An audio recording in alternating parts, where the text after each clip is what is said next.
Bienvenue à vous tous sur votre chaîne d'info. On continue l'actualité régionale dans ce flash 7 minutes pour vous informer. Et puis les prévisions météo pour les prochaines heures dans le Nord et le Pas-de-Calais. L'actualité sociale tout d'abord en ce jeudi 23 mai avec l'inquiétude des personnels de la petite enfance. À l'appel du collectif Pas de bébé à la consigne, ils se sont mobilisés un peu partout dans l'Hexagone aujourd'hui. Au cœur du mécontentement, une ordonnance du gouvernement qui prévoit d'accueillir plus d'enfants dans les crèches. Aujourd'hui, il faut un adulte pour 5 bébés, c'est-à-dire pour les plus petits, et un adulte pour 8 enfants quand il s'agit des plus grands. Des normes qui pourraient donc être amenées à changer. Ce matin, assistantes maternelles et éducatrices se sont mobilisées sur la grande place de Lille. Des manifestants qui dénoncent le manque de place dans les crèches et d'investissement de la part de l'État. Beaucoup de professionnels des structures sont sensibilisés les parents à travers cette réforme et comme vous pouvez voir aujourd'hui, des parents sont présents avec nous et pour soutenir parce que eux-mêmes trouvent que la réforme n'est pas du tout adaptée pour leurs jeunes enfants. La manifestation aujourd'hui se fait dans plus de 40 villes en France à la même heure, notamment avec une délégation à Paris qui espère se faire recevoir par le ministère pour avoir des moyens pour accueillir les enfants dans de bonnes conditions avec du personnel qui est formé et qualifié. Propos recueillis par Rémi Desremoux. Le groupe britannique British Steel, repreneur de l'ex-Aciérie Ascoval à Saint-Saulve, a été placé sous administration judiciaire au Royaume-Uni. Et face à l'incertitude de leur avenir, les salariés français ont brièvement procédé à l'arrêt des fours hier, mais ils gardent espoir. Vendredi, l'entreprise avait annoncé avoir les liquidités nécessaires pour la pérennité de l'activité en France.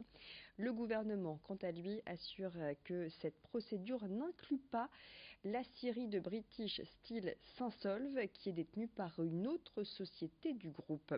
Jusqu'à demain, les représentants des syndicats doivent être reçus par le ministre de l'économie. Ils veulent aussi rencontrer les dirigeants de British Steel pour retrouver la sérénité. La réaction de l'un de ses salariés, Nassim Bardi, contacté par téléphone par Xavier Silly.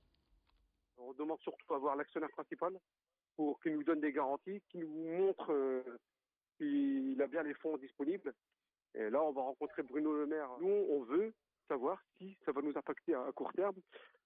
Et si pas, on veut que les fonds privés soient disponibles de suite pour pouvoir réaliser les investissements prévus, pour pouvoir alimenter à terme Hayange. Mais le problème, c'est que Hayange fait partie de British Steel. Et on veut aussi savoir à quel niveau d'impact sera touché Hayange et l'entreprise qui est en Hollande. C'est plein de questionnements, on n'a pas de réponse. Et là, aujourd'hui et demain, on va falloir clarifier la situation. Les visiteurs arriveront de toute la région du Nord, du Pas-de-Calais et de bien plus loin. La braderie de Lille se prépare J-100 avant la braderie qui se déroulera cette année le week-end des 31 août et 1er septembre. À Saint-André-les-Lilles, le village des antiquaires se prépare lui aussi à l'événement et restera ouvert pendant toute la durée de la braderie. Ce village existe depuis une trentaine d'années, c'est le repère des chineurs. Sur place, 30 brocanteurs et antiquaires ouvrent leurs portes au public du jeudi au dimanche. Du mobilier, de la vaisselle, de la décoration de toutes les époques. Les habitués et les chineurs occasionnels y trouvent tous les styles, baroque, industriel, mais aussi rétro. Sébastien, le responsable des ventes, nous en dit un peu plus sur le programme mis en place à l'occasion du week-end de la braderie de Lille au micro d'Alicia Sanfilippo. Pendant la braderie, on sera ouvert pendant 5 jours avec des horaires d'ouverture amplifiés. Donc généralement de 8h du matin jusqu'à quasiment 20h. On fait venir aussi des food trucks sur place qui permet aux gens de pouvoir manger. On invite d'autres personnes, donc tout ce qui est espace extérieur qui sont des parkings à la base deviennent des stands sur lesquels vous allez pouvoir découvrir encore d'autres marchandises venant d'ailleurs et d'autres marchands venant d'autres régions. Nous avons se déplacé jusqu'à la braderie de Lille et on l'a lancé le jour où il y a eu l'annulation de la braderie de Lille. On s'est décidé à en créer une nous ici. Et depuis, on la conserve. Donc, on a encore quelques-uns de nos marchands qui se déplacent sur l'île, mais l'essentiel des ventes se déroule ici. Allez, place au sport avec du tennis de table, car le CP Lys, l'équipe originaire de Lys-les-Lannoy, dispute la demi-finale du championnat de France face au club de la banlieue de Rouen, Saint-Pierre-les-Elbeuf. Ça va se passer samedi à Metz.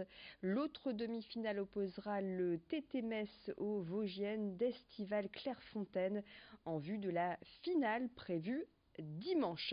Le CPLIS a déjà été sacré champion de France à 3 reprises, c'était en 2011, 2012 et 2014, et a déjà remporté la Coupe d'Europe ETTU en 2016. Après une défaite au championnat d'Europe contre les Espagnols, l'équipe féminine du CPLIS a de bons espoirs de remporter cette coupe. Le championnat de France, j'aimerais bien le gagner pour une 4e fois parce que c'était dans les objectifs. Et je pense que, bon, après, il y a toujours c'est les aléas du sport de haut niveau, hein, une blessure ou une méforme, mais je pense qu'on a des filles qui ont le potentiel pour aller chercher ce dernier titre. Évidemment, quand on va y être, on a envie de gagner. Maintenant que tu es en demi-finale, tu n'as plus envie de perdre, quoi. On a envie de démontrer qu'on a une super équipe. La page va se tourner l'année prochaine avec une équipe différente. Mais bon, on a déjà envie de bien briller aux yeux de tout le monde avec cette belle équipe et un super état d'esprit, une super cohésion de groupe. Elle a été rendue célèbre grâce au film Bienvenue chez les Ch'tis. La cité des électriciens située à Bruay-la-Buissière s'offre une seconde jeunesse.